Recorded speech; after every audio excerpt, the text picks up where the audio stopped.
পুরনো ঐতিহাসিক হারিকেন। কারা কারা আগে দেখেছেন?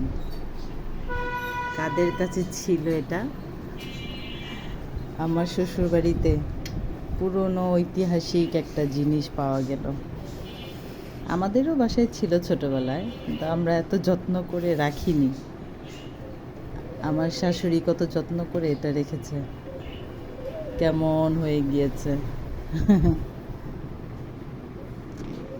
কি সুন্দর!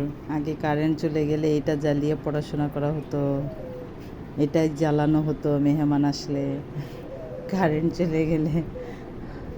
আর এটার যে একটা পোড়া পোড়া একটা গন্ধ ছিল না কেরোসিনের, সে পোড়া পোড়া গন্ধটা ভালোই লাগতো। কার কার ভালো লাগতো? দেখে আমি পুরাই অবাক, পুরো একদম নষ্ট হয়ে গেছে কালার, কিন্তু এখনো ভাঙেনি। কি সুন্দর না?